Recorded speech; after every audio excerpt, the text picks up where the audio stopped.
like we always do about this time, suck shit. My brother. You know, I was thinking. Uh-oh. Oh shit, not good. I grew up playing sports my whole life. In every sport and every game, there's rules. You go right to the rule book, basketball, traveling, green the key, blah, blah, blah. But in every sport and game, there are unwritten rules, okay? For example, in baseball, you hit a home run, can't showboat, can't stand there. There's no touchdown dance when you hit a home run, unless you're from Dominican, they get down. But they do. In general, there's no showboating in baseball. You don't stare at it for 10 seconds. You know, shout out your lady in the stands. Because what they'll do is, the next dude up is getting hit by a pitch. Ear hole. Bow. Sometimes when you break unwritten rules, somebody else got to pay for it. Okay? So let me give you some real life examples. This happens Sundays a lot. NFL, you're at Buffalo Wild Wings, you see a dude with his lady, she's supposed to be going to the bathroom.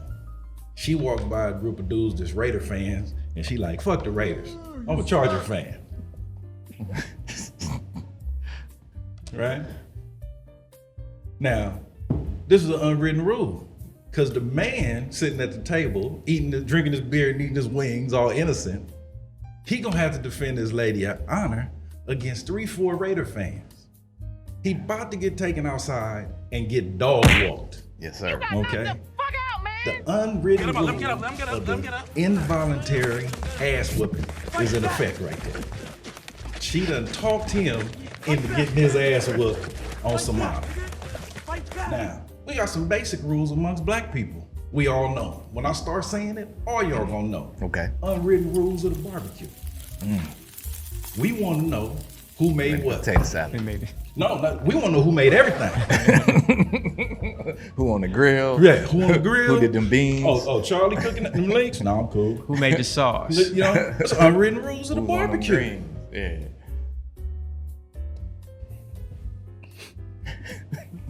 Let me think about my family, man. Pause it. This is the first time I lost my train of thought ever doing it. Shit. Oh man, it's the first time I ever lost my train of thought. That's all right. God damn. My life is a loss of train of thought. Man. Yeah, I'll be bouncing from half thought to half thought. Dude, because I'm thinking about something else that I'm gonna say next. Yeah. Well, y'all, you know how often y'all redirect me in our text conversations? I know. Like y'all be like, "Hey man, you started here, man." So you can cut this up, make it go all the way through, right? All right. So we'll go to the next unwritten rule. Okay. So I got another unwritten rule that I call the scrunchy principle. Oh shit. Okay? Oh shit, not Learn good. this in the hood.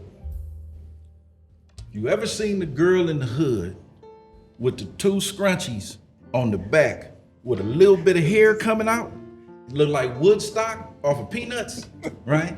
And the white scrunchie a little dirty, so it's a little gray or tan. Don't fight her. She's undefeated. Nobody ever say shit. Everybody in the hood know. Don't fight that girl. Lakeisha gonna whoop your And ass. she could barely get the hair in the scrunchie. She done caught some. For those of you Hey, don't race her either. who don't recognize unwritten rules, you want some sucker shit. You sucker, man. Written rules. You sucker. All right. See you later, sucker. So long, sucker. Yeah. All right. So, Hold up. okay. I got one more. Don't talk shit to the fat dude. Man. Okay. He gonna All kill right. you. He gonna kill your gear. He gonna kill your appearance. Stay with me. Okay.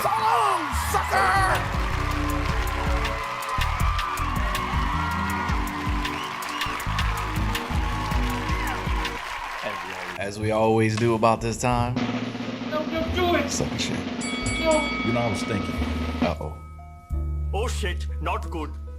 I was watching this young teenage white girl, forgot her name, she became famous because she was an advocate for climate change. Okay. Right? Greta. Yeah, Greta song. Yeah. You know, and whether it's that or different things we've done the last couple of years with jab, if you go against them, they say you're anti-science. Okay?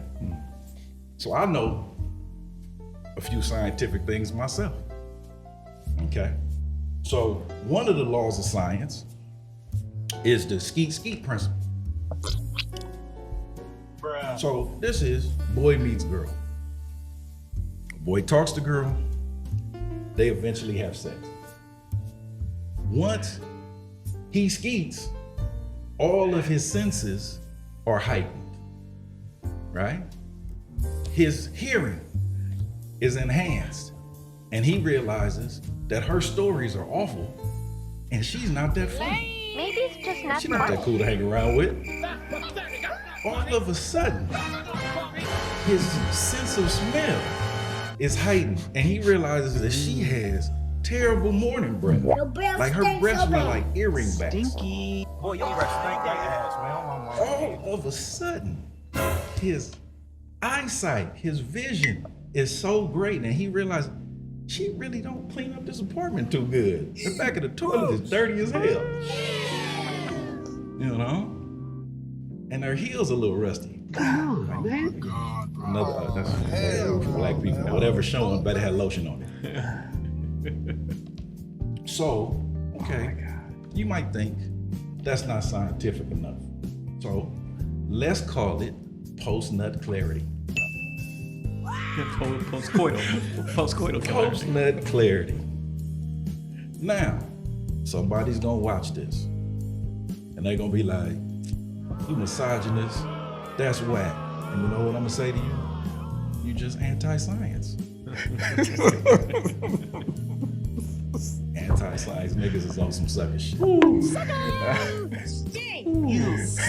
I would definitely say there is empirical data to validate that theory. Definitely to the post-butt. 100%. Post-bus. Okay. That bitch never makes my bed. I leave, come back, the bed's still made up. Like, You was asleep. I left you slayed. I put down some savage swordsmanship. You were knocked out. You didn't even know I got up and went to work. And you can't even pull All the I covers ask is that you Make the bed. make the bed up. Just pull them up at least. Damn. and take them little raggedy eyelashes with you. You know what I mean? Ooh. I hate the eyelashes. I'm just serious. Me too. Hey, listen, I ain't man to that. I'm in your church. All right, Rob. I'm gonna give you. You got one more? I'm gonna give you one more. Go ahead. He went with the Okay. post-bus science. That is, I would say, that has been empirically proven. to Okay. the power. Diego. No, I got it. I was gonna ask Diego which one, but I'm gonna do this one. I just gave away 4 bags of clothes. I should have given him some of that shit to Diego. Okay.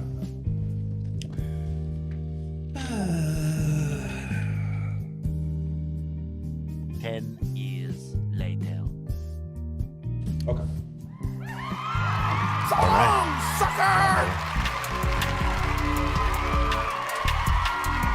You sucker, man. See ya later, You sucker. sucker. So long, sucker. Y'all know what it is? What we do about this time? Suck shit. No, I was thinking. Uh-oh. Oh shit, not good. 2020 stat. The rate of recidivism for prisoners nationally is over 70%. In our state, California, 67%. Basically, 2 out of every 3 men that are incarcerated will go back to jail within 5 years of their release. Okay? The reason why, one of the reasons why, is the system is set up that way. There's all kinds of things in place to slip people up along the way. So there's a lot of advocates for prison reform, okay? But the system is set up for you to fail, right? That's how a lot of us are in relationships. Right?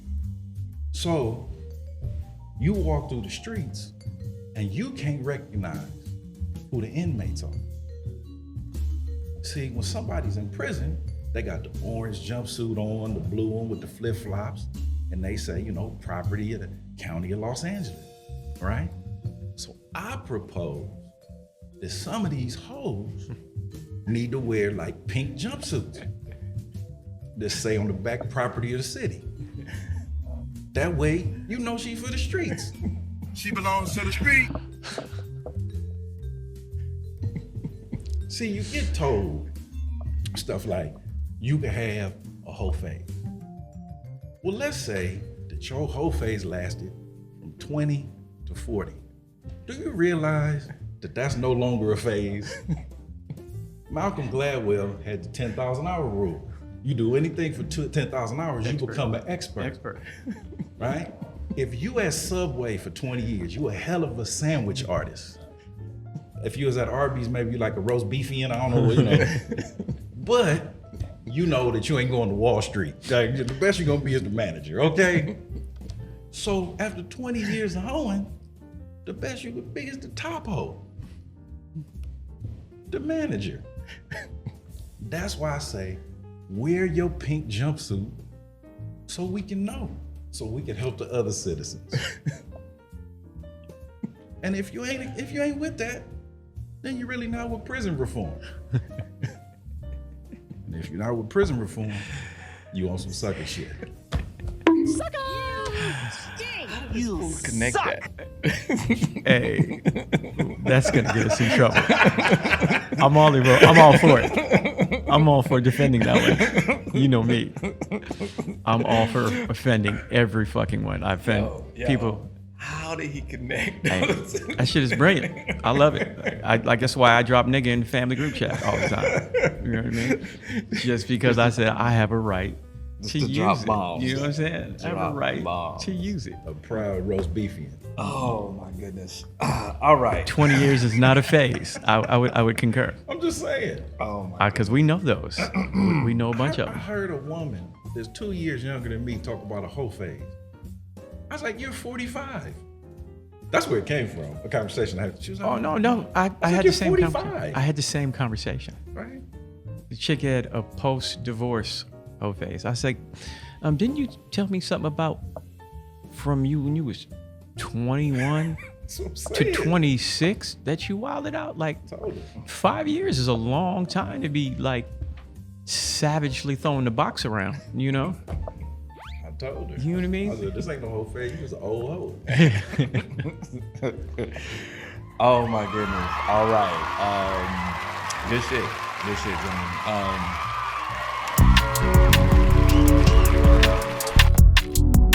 So listen, welcome back to Skinny Black's Lounge.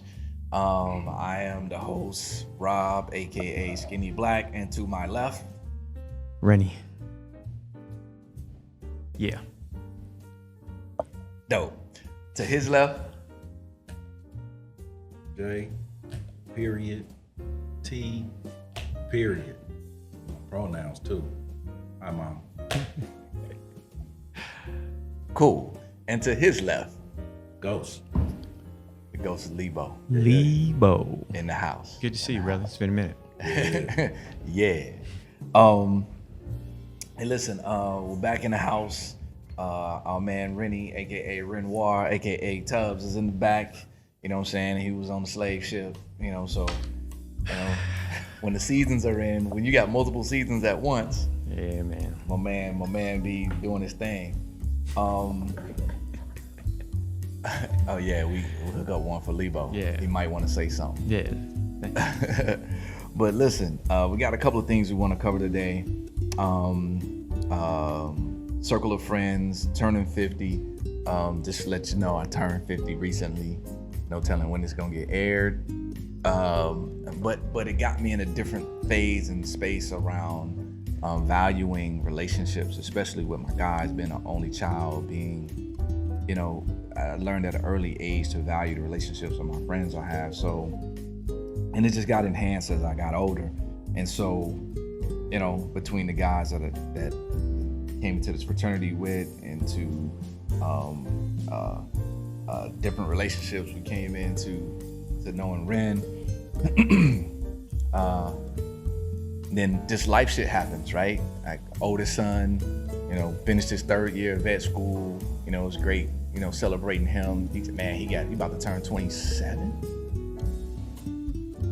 Man. Yeah. Y'all. And my oldest son is the same birthday as JT. You know what I mean? So, and then, youngest son, DL, behind the boards, has been experiencing some physical challenges lately. So, all that shit put you in a space of, your purpose, valuing life, valuing friendships, and valuing the time that we have here. Yeah, and reflecting on how precious the time is and who we spend it with, right? So I'm gonna lay that there, and we'll jump off. And what's your thoughts, brother?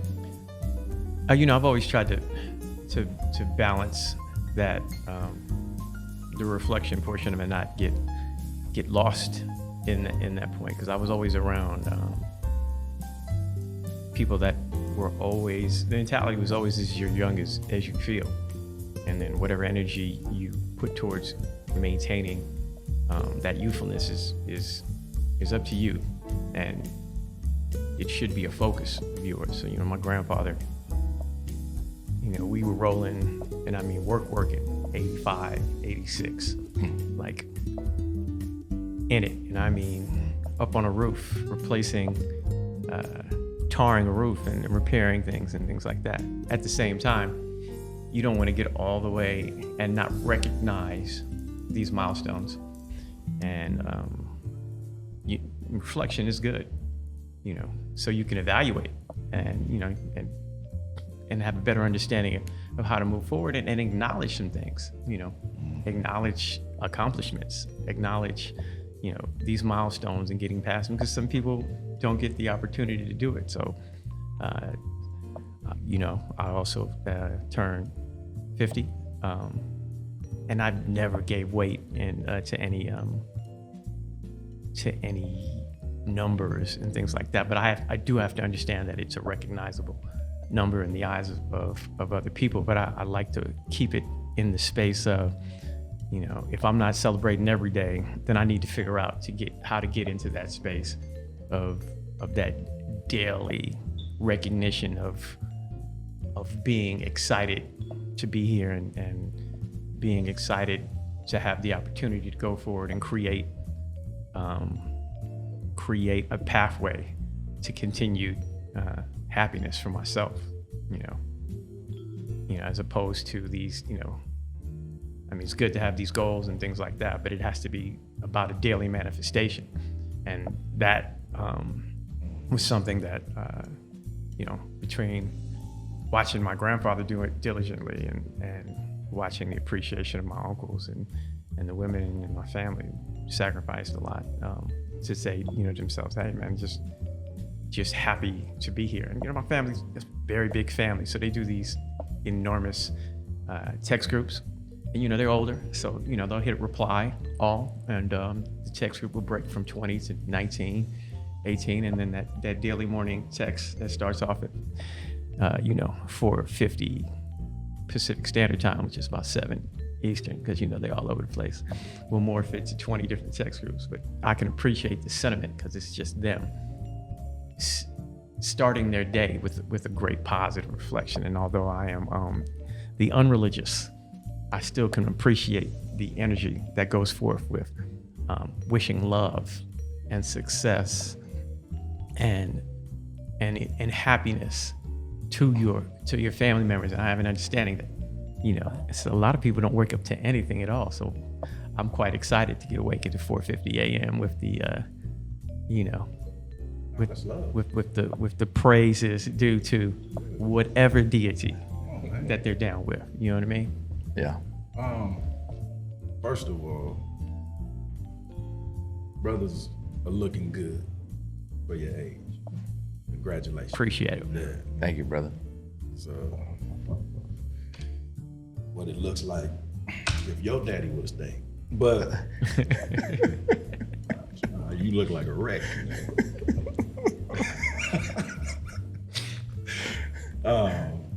when you get a little older, at least for me, I won't speak for other people, but for me, you start to prioritize different things. You start to understand what's important, what's real and what's not. We are sold a bill of goods in this life and in this world about what's important and what gives you status and what's supposed to make you happy. And I remember listening to Jim Carrey, and he says, my hope is that everybody gets rich so they can start to find out what's really important, right?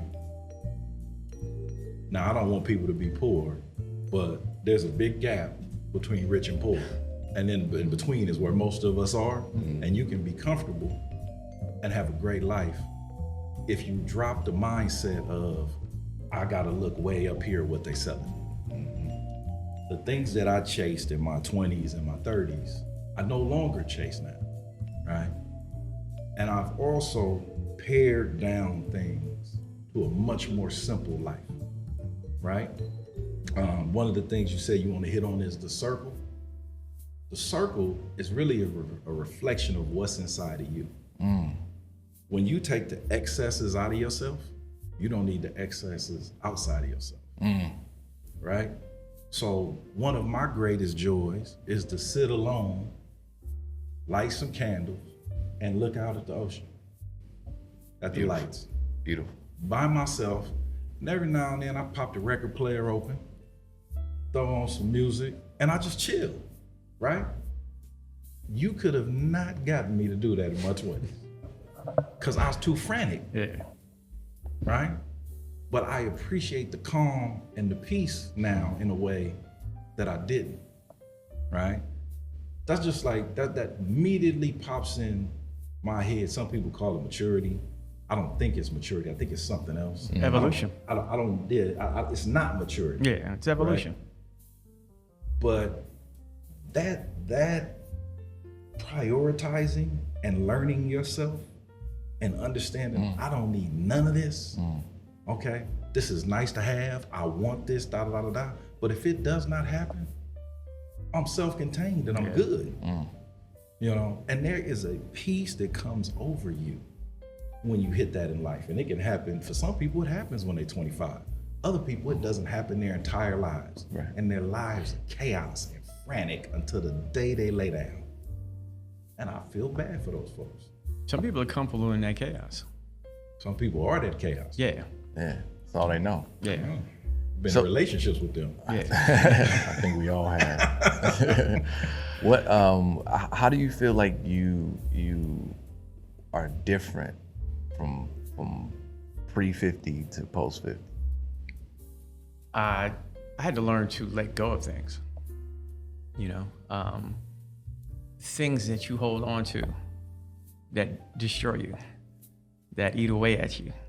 That was probably my biggest thing. Like, why am I choosing misery for myself? Let the razor wire go. Yeah, exactly. This person,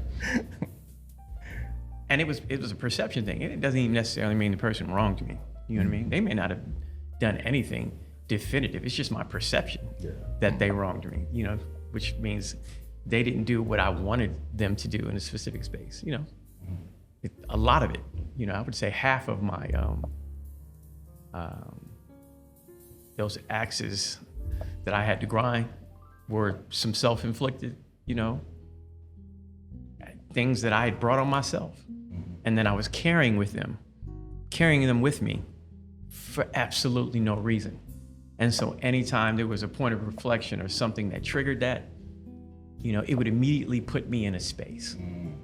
Very negative space, and it was all self-inflicted. And so you get to that point where I think the biggest thing is, right, when I got a divorce, so this is 10 years. So I would say after that, I was always, in my entire life, I used to do this with like teaching and coaching and things like that all the time, but I never put it in practice in my entire life. I'd be like, man, what did I contribute to this space? Something just devolved and went south. even if I know the person was completely out of control, I would immediately assess, and this is what I do now. Now, what did I contribute to this? Yeah, that's great. How was these set of circumstances avoidable? And sometimes I come up with hey man, that was unavoidable. Right. You know what I mean? It was unavoidable, but you still need to go through the process of evaluation to get to that point. And that's the biggest thing, turning everything inward first and then working my way outward to figure out, what I did in this space to contribute to what was happening around me. And then also, man, just let it go. Just let it go. First of all, I'm not 50. Y'all niggas old. But I was talking to Rob this week, and I was talking about the concept of a treadmill to him. I was talking about motion without progress, right? Mm-hmm. And I'm dealing with someone, and I care deeply about their advancement and them being their best selves. But they're stuck on a treadmill, right? And because you want somebody to do better or do well, sometimes you end up on that same thing with them, right? So a treadmill, you get good exercise, but the scenery never changes, right? My destiny is a road race. There's no such thing as a two-person treadmill. So you on there running somebody else's race. You got to get off and get your ass on the road. And it doesn't mean you don't care about this person, but this person is stuck, and what you're doing and thinking you're helping is helping them be stuck, because they always have a safe place to go back to, right? It's like the Temptations always come back to the mic when they dancing around, and then I look around, I'm the fifth damn heartbeat in the group, I'm Eddie Kane. So I had to learn to get off the treadmill, because it's not my race. Yeah. I'm running somebody else's. At their pace. Yeah. The second thing, and this is a gift and a curse for me, I have the ability, even right now, to be fully engaged in a conversation, but I'm literally also sitting on that couch over there watching us at the same time, right? So a thought experiment or challenge to yourself, people, is can you coldly analyze yourself? Can you look at yourself from that area and look and go, okay, I see, okay. Ooh, I was on some bullshit right there. Ooh, I was tripping. Oh, I need to work on that. Yeah. Oh, I was dope right there. Yeah. Oh, I need more of that in my life. Can you do that to yourself? Now, most people can big up themselves and downplay the negatives and make excuses. But I'm saying cold analysis. And that cold analysis has been one of the keys to my growth as an individual. Life is about balance, though. So what's the downside? Well, the downside is sometimes in personal relationships, I can seem cold because I'm analyzing. Or because of my sense of humor, everything's funny to you, right? Well, yeah, right? I've sat at funerals with people I love, and I'm thinking the jokes in my head. This is how I deal with life. Right. Right? How you process things. Right? You want me to be all crying. I can kill that motherfucker. That man heart disease. Fried chicken killed his ass, You should have I told him to stay away from Louisiana, And now you want me to be crying and draped all over the casket, So that gift and that curse has been something that I've been managing my entire life. And recently, maybe it's last few years, I kind of got a grip on it now. I used to scare the shit out of myself. Yeah. Well, the crazy thing is, man, when you were talking about the treadmill piece, is that, that piece of disconnecting from, or allowing that person to be on their own treadmill, that's about you. You know what I'm saying? And what I loved about our conversation that we had was, you were like, I'm different now. I recognize this, that's their shit. but me being in the mix is also my shit, and I choose to disconnect. So that was dope. Think about it this way. And this is gonna sound harsh, but it's me. Cold analysis. We don't even think about where we getting our stuff from. Okay? I was talking to my homegirl at work, and but of course we wasn't talking about her mama, what I'm about to say next. But she was talking about some different philosophies that were passed down. And I was like, well, have you analyzed where that comes from? Like, does that come from a space of hurt in her? Does that come from this place and this place? And then I said, now, I'm not talking about your mama, but if you had to say that and recognize that your mama was a hoe, could you say it? Could you say it, and could you deal with it, and that still be your mama? Now, if you could do that, then in your mind, you know, okay, this is not the person to be taking relationship advice from. Okay? My mom ain't had a decent relationship since the 70s. But A Flashlight was the #1 album. They still had a typewriter, metal, home ec, wood. They had all that shit in school they don't have no more. And this the person you take a relationship advice from, right? Right. But you have to be able to step back and be cold. I call it cold in your analysis of the people around you and where you're getting your philosophies and information from. Right. Well, the cold means it's not necessarily a negative, but it's just pure analysis without any emotion over it. You know what I mean? You're not putting you're not coloring it. You know what I mean? It's not warm, it's not fuzzy. Let it be what it is. Let it represent what it is, you know? And so it's funny that you say that in the analysis, and there's a way I used to take that same approach, that analysis. My partner Steve had to check me, and he was just like, you know, you have to learn that your logic, what do you gain in forcing your logic on someone and getting them to acknowledge it? You know, you should be confident in it. It was logical. It is what it is. Let it lay right there. Exactly. And if they choose not to recognize it, then it's up to you to decide where you want to go from there in that way. Is that little piece of factoid and logic in that space, in you being right, is that enough for you to create that impetus in the relationship? Are you really going to cut this person off, or you know, because you know how they see it. You know what their tendency is to do in that space. So it's up to you to make that adjustment, man. Like okay, cool, you're right. Awesome. And they're choosing not to recognize it. You know what you're still probably gonna do? You're still probably gonna kick it with them. Yep. You know? And he said, so, you know, we always, my partners always talk about, you know, and, you know, we've had this conversation about the mouse, devil in a blue dress, you know, that mentality. Yeah. Of knowing what people's tendencies are.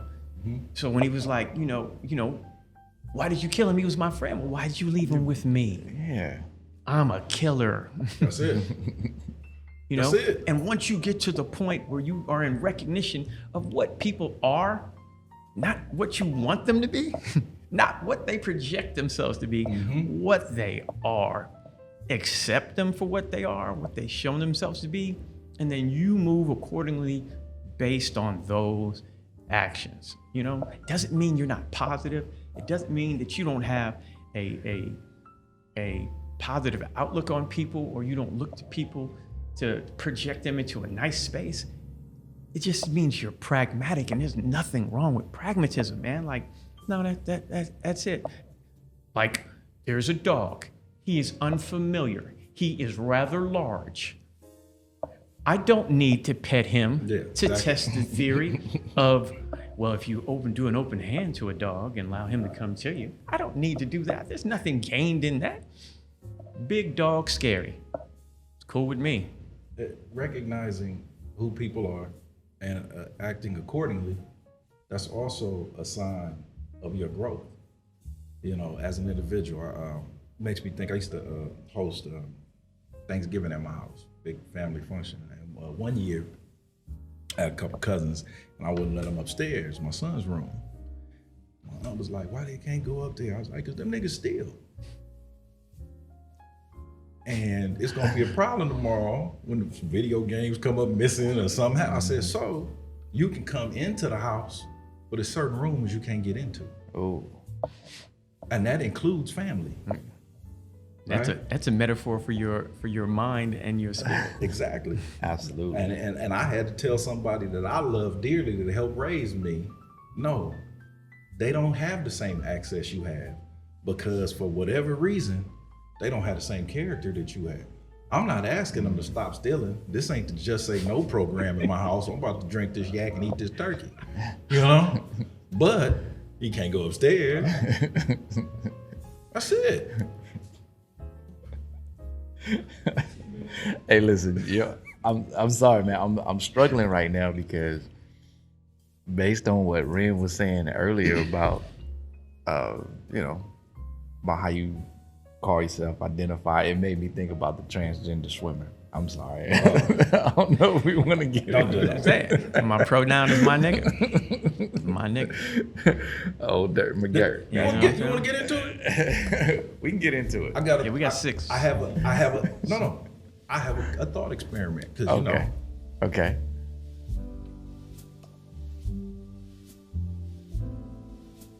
Based on this current environment, Yeah. what we're supposed to be taught to believe is there's no difference between men and women, and it's fluid.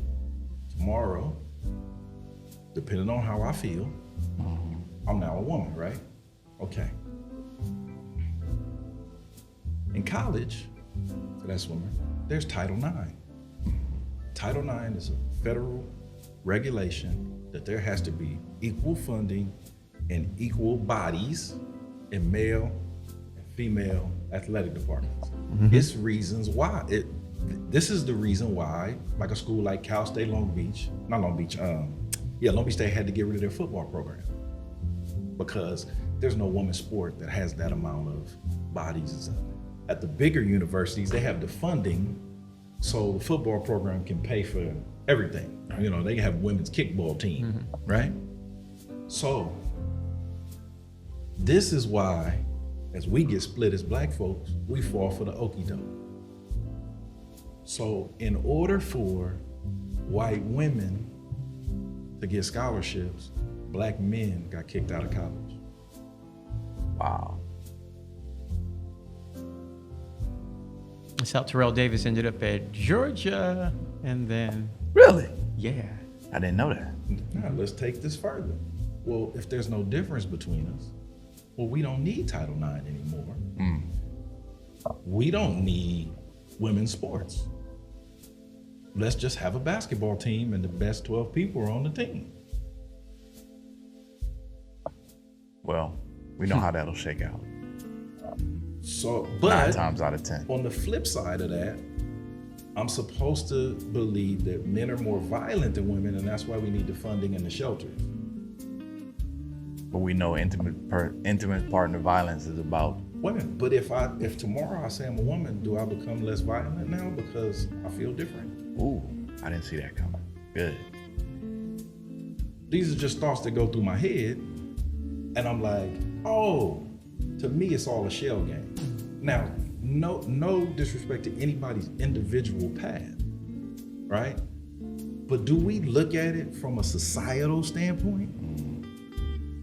I would say that our grandparents' generation were about the collective, family, the community. This generation is about self. It's far more individualistic than we've ever been. Agreed. And the danger in that is some narcissism is gonna kick in. I'm the most important thing in the world, and the world has to bend to me. And then you're in trouble when you don't bend to me. When the goal should have been to bring that space into the collective and change conceptually what is normal what is considered abnormal. Like, hey, this is the collective. Come into the collective and then change people's perceptions of it, as opposed to trying to create these definitive lines, to define things, because that's makes things more complicated. My partner Steve's an attorney, always says, we don't need more laws. We need to enforce the ones that already exist. So when people are talking about, post George Floyd and, all these other things, he's like, if we just enforce the basic tenets that existed in the original stuff, we'd be fine. So you can't litigate mentality. You can't litigate bias. You can't litigate these things. There has to be some form of recognition in the people who are exerting the power in order to welcome into the space. So when you start making these lines, like they said, well, like the swimmer, for instance, and this is no knock on the swimmer. The swimmer stayed within a specific guideline of testosterone for a year and sat out for a year. No, she followed the rules. That's what I'm saying. But as if that negated the previous 19 years of testosterone manhood. There's no shot gonna eliminate puberty.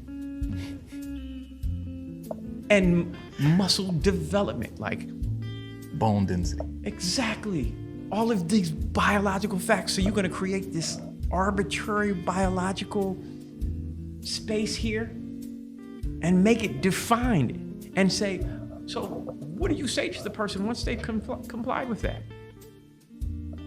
Man, look, you can't say anything to them. They did Right. what you said. Right. and this, And you can feel how you want to feel, but you're gonna have to go get your prostate checked when you're 40. And is this not? No, there's biological things that are specific to men and women, and their health risks, and they're different things. Right. Very few men get breast cancer, right? That's not a big concern for us. That's more of a concern for women. Prostate cancer is ours, right? It doesn't matter what you identify as, but your biology is going to. Now, you can live your life, but I'm not gonna go all the way with you to a place that's past biology, because there's real world consequences to this. Because in your desire to not feel erasure, you're creating erasure Right. of what you're trying to be. And that is a fact. So you have, and let's use the swimmer again example. Mhm. When you can obliterate the accomplishments of someone like, say, Janet Evans, who had a historical run as a swimmer, and you can just obliterate that, just Janet Evans doesn't exist. Yep. You know what I mean? Jesse Owens doesn't exist. Picture that with a Kodak. How does that happen? And I want everybody to have equality and live the fullness of their lives. But I've been struggling with this, and I don't even have it fully fleshed out yet. I've really been thinking about this. Equality doesn't mean full access to everything, right? I would love it to be, but I looked at it in my own personal life. I feel like I got a pretty damn good life, right? And I've gone to a lot of places that, my grandmother, grandfather, God rest their souls, and my grandmother, one is still alive, they probably wouldn't imagine that I would live this life. But I still haven't had full access to every room. Right. And I still have a great life. So you can have a great life, you just can't have access to these one or two things. Right? And then some would argue, well, that's not full equality. And then I would say, then equality is a pipe dream, because we never gonna get there. Cool. Thank you, gentlemen, for diving in that with me. And I like where you went with it. I mean, because it's a nuanced conversation that has to be had, and people are just looking at it as black and white, and it's not what we're saying. It's not what it is. And I think in some ways society wants us to have black and white conversations and not play in the nuances or the complexities and idiosyncrasies of these conversations, because that's what real humanity is, right? That's where the real understanding and empathy and patience comes in those nuanced conversations. So I'll offer you this. Once everybody in the world realizes that they all mixed, we won't have so many black and white conversations. there it is. There it is. Hey, quick question, man. What are you guys reading right now? Went back to why are all the black children sitting in the lunchroom? Okay. Yeah, I got to get to that. Yeah, I'm on a revisit kind of deal,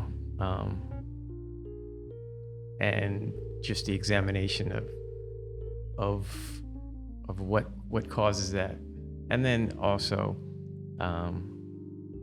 how that going above beyond the simple black and white aspects of that, and how people play preferred minority in spaces and exact the same things as the original oppressor upon the lesser group, in that space. And I think I think that is going to be a bigger and greater dynamic as the demographics in LA and things like that change. Our numbers, black people, haven't gone down. We're actually just migrating to different spaces, and so we have to manage, as our numbers dissipate in specific spaces, manage how we are perceived in these spaces and the services that we are entitled to in these spaces, and try to maintain that. And whereas in the past we were always trying to create a space of equality for everyone, and we're not being afforded the same right and the same grace. No, we're not. So I'll tell you what I completed, a couple, and what I'm on now. I just reread, actually it was an audio book, so re-listened to We Were Her Property, which is a book about white women and slave owners. Oh yeah, that's what I mentioned. I just finished reading Woke Racism by John McWhorter. And I am currently reading a book by Dr. Warren Farrell called Why Men Earn More. That's about the wage gap. And it's, and I'm gonna mess up the title of the book because I'm reading two books at the same time. And I'm gonna mess up the title of the book, but it's a book about the world's, it's either 15 or 16 saviors before Jesus. Right. Yeah, I wanted to get that from you when you finished that. I'm rereading it again. Yeah. Because I was having a religious conversation, a Christianity conversation with my son and my daughter. Two different things, two different stages. So I'm rereading that to get that back refreshed in my head. As you can see, I can't remember the damn title right now. Yeah, Right. yeah. I have this. It's all right. But that's all of those things, that's, me. That's how the sickness happens. Well, I do a bunch at the same I read all this time. stuff and then it comes out. So I'm doing there's a black version of Think and Grow Rich that this brother came out with. So, in Think and Grow Rich, they use these heavy white dudes at the time as the basis of coming up with this philosophy. This brother redid it and used black folk as examples. So it's kind of cool. It's still the same book, switched examples, so the lessons are still there. So it's kind of cool to get that perspective. Man's Search for Meaning, Viktor Frankl. I'm on the audio book. I have to rewind that shit a lot because it gets dense at some points. The language. It's dense. Yeah. Shrouded Lighthouse, of course, on relationship tip, and I dig Zoe Williams for that. But the shit that has been stirring my soul has been the warmth of other suns,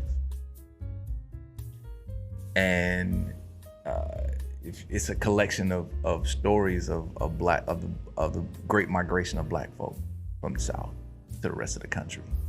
That's right up your alley. And well, it's also up my alley because I'm having conversations with clients and with folk, Latinos, who don't understand the Black experience in the United States. And so they have this perception of Black folks being the lazy, and they fall into the stereotypes, and not We fall for knowing the stereotypes. how much. Ask Bill Cosby. We do absolutely, and not knowing. It's important that I'm having this conversation with them because I'm in spaces to where people are saying Black and brown a lot, right? And Our experiences. are connecting very our distinct. experiences, and it's like, Nah. A, you don't understand our experience, and B, our experience is way more nuanced and like yours than you know. Right? If you're an immigrant coming to the United States and have nothing in your pocket, and know no one, imagine my great grandfather leaving Marion, Alabama to go to Detroit with nothing in his pocket and knowing no one, right? So that book is hitting me real hard right now as I Under the pain. figure out, as I figure out my relationship in the social justice movement, and especially around the community violence intervention pieces, across the nation, to where the Black and brown folks are figuring out their relationships, and I have to, and I'm educating. Tell them they're our still living Latino under the friends. vestiges of Jim Crow. Bingo. They're living under the vestiges of Jim Crow and how it's exacted upon them, and they can't even define what Jim Crow is or know what the Jim Crow experience is. At all. So you have no understanding of what's coming at you. Right. And to say it's vestigial, it's not. It's dissipated. It's not necessarily fully vestigial. It's just evolved. Yeah. You know. Yeah. We're gonna have to put vestigial on the thing. I was thinking about vestiges. Vestiges got me. I was like, that's 4 dudes in 3-piece suits. That is. The vestiges. We're hoping that vestigial in the sense that it goes away permanently, but it doesn't go away. It doesn't. It doesn't. You know what I mean? So I have to reevaluate using vestigial because it's only slightly vestigial. In its hard form, it's just evolved. You know what I mean? It's evolved.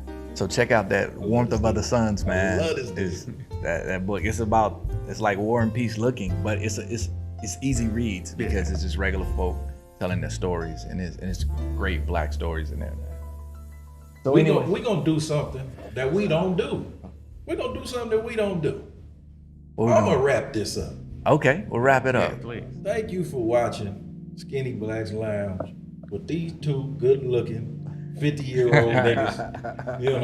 That I ain't gonna look this good when I'm 50, but I'm glad they let me at the table, right? That means more than you can imagine. And if Yes, I sir. offended Yes, you sir.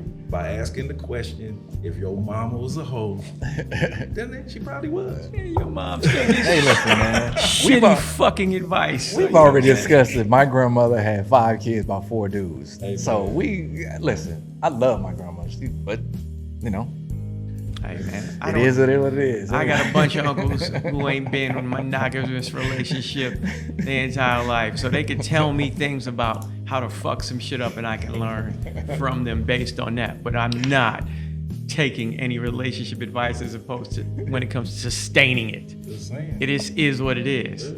Your mom's whole life was powered by Hennessy, cool cigarettes, and good wood. There it is. So behind the boards, Menthol.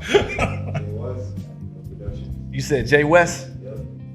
We got Jay West. We got Dio. Yeah. Jay West with the Brooklyn shirt on looking like Jay Rooter Damaging. You know what He I'm saying? doesn't like Jay You Rooter wanna know damage. why? Come He clean. looks just like- Jump up and get bumped. That's If who you're it feeling is. lucky duck, Jay then Rooter press your luck. damage. Check your All right. Hey, them like, gangsta share, land, subscribe. Listen, make comments in the comment section. We do read them. We do bounce off of them. Let us know. Share. Have these conversations with other folks. Let us know what you think. All Your right. 9 spray. Skinny Man, Black My Lounge. mind spray. We out.